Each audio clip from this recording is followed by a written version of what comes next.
On April 9, 2011, Shruti held an engaging performance by the renowned female duo, the Priya Sisters. This sold-out performance was a continuation of Shruti's 25th anniversary celebrations.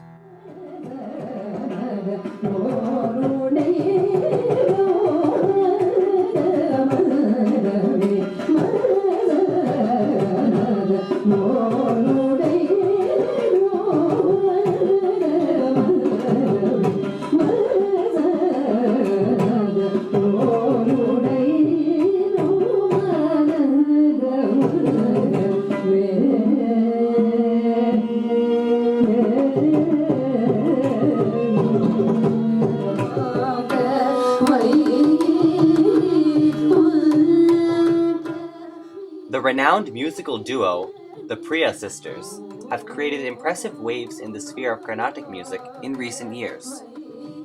They began their tutelage under their father Sri V.V. Subbaram, then received advanced training under the world-renowned duo Kalaimamanis Radha and Jayalakshmi. Presently, they are under the scholarly guidance of Professor T.R. Subramanian.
Srimati Shanmukhapriya, Srimati Haripriya, Sri V.V. Raghavendra Rao, and Sri Neyveli Skanda Subramanian. Thank you very much for taking the time out to speak with us. This question is directed to the Priya Sisters. How did learning from the eminent duo Radha Jayalakshmi influence or help you both in becoming a duo? We were already singing as a duo at home though, even before we went under the tutelage of Radha Jayalakshmi. But then going under them and learning from them has been a very divine experience. It was for about 4.5 years, but then it's a very memorable period that is etched firmly in our mind. And not only as a duo, but even then our music itself is totally influenced by their style. You know, their synchronization or their modulation, especially modulation, and the clarity of Sangatis. I don't know if we are even 50% closer to them, but then they are so good. So it's God's, maybe God's given gift for us to go under their tutelage and learn from them.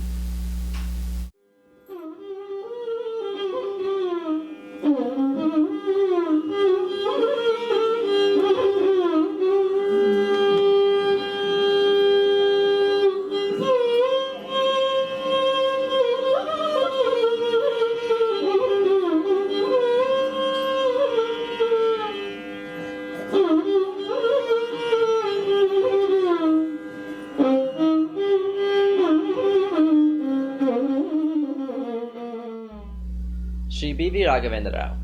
Being born into a distinguished family of musicians, how has your environment influenced your style of playing? Yeah, it's always music in the family. So you are never out of touch, and right from my childhood, my father used to train all of my brothers, like anything. And we used to practice 3 to 4 hours a day when going to school, and this kind of environment I grew up, and it helped a lot to do my career, shaping my career. This question is directed to the Priya Sisters. When you perform for dignitaries like the former President of India, Mr. R. Venkataraman, is the experience any different from your other concerts? No, it's all the same. It's not really. Every concert is the same for us. I mean, the hard work that we put in or the planning that we do, there's no difference between each concert, but then some turn out to be very memorable. So it's not every day that you get to perform at the Rashtrapati Bhavan, so it is very special in one's career, and of course your biodata shows all those things, and people need those kind of things to rank you. So, but otherwise everything is the same because it's only between me, us, and the God.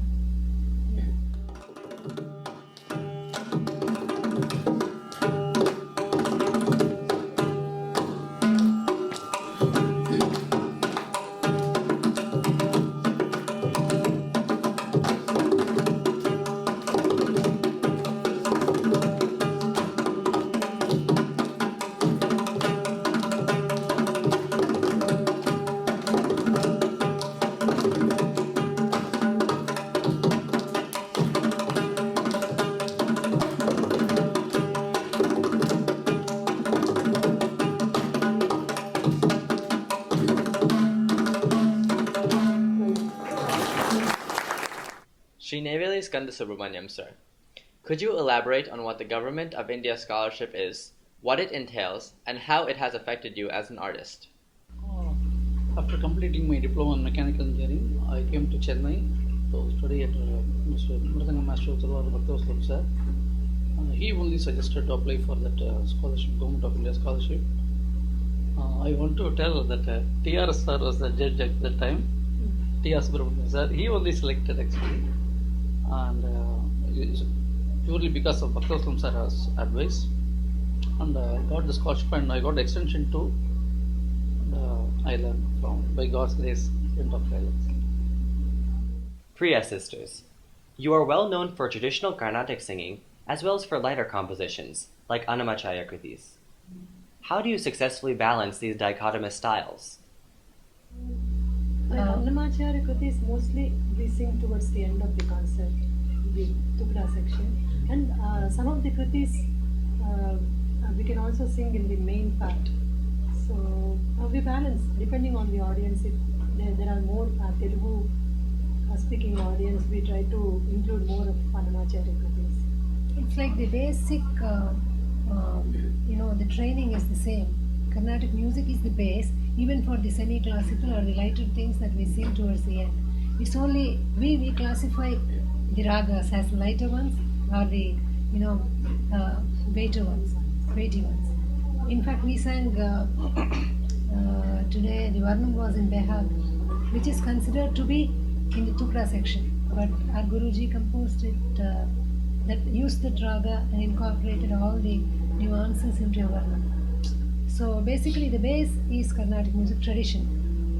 Towards the end, it's only like some of the ragas or the touches you give that makes it sound a bit semi-classical. This question is directed towards the accompanists. How do the interactions between the violinist and mridangist differ from playing for a duo versus playing for a single vocalist? It's all the same. It all depends on the interaction, friendliness, and how well how well we conceive the concert as a group. Because music is always music, and when we present the concert, it's a teamwork. So that's how it goes. And the difference between playing for a duo and a solo artist is that he'll have to wait 2 more minutes to play this one because I have to complete it. Yeah. I have to bring 3. Yes, yeah, he has to. He's work more. He has to be on the go all the time. So I have to merge with the imagination of one violinist also. I can. 3 people. He works for 3 people. One unique quality about your duo is that your voices are very similar, and as such sound complementary. Do you find this to be advantageous during performances? We never gave it a thought as to whether our voices were similar or not. It was the audience that pointed out the thing. And basically, rightly so, because we are biological sisters and born to the same parents. So we have inherited the same kind of voices from our parents. It's definitely advantageous. But there is a small difference in the timbre in her voice and between her voice and mine. So that difference and variation also adds to the beauty of the singing, I guess. This question is open to everyone. The classical arts have lately become less prevalent in Indian society. Even in Chennai, pop culture has begun to take prominence over traditional devotional music. How do you envision the sustenance of the classical form in such an environment? Say, over some hundreds of years it has survived with so many changes coming up. You had so many things invading the music world. Despite that, it has survived and it will always be there. It is the lifeblood of music, any kind of music. It will survive. I guess it should be quality over quantity. That's what makes it very special. Instead of 10 concerts, if we sing in 2 concerts, then the turnout is more. So let's not overdo things. That's fine, but nothing can take the place of Carnatic music or nudge it away. No. Once again, thank you for taking the time out to speak with us. You're welcome. It was a pleasure talking to you. God bless you. God bless. Thank you.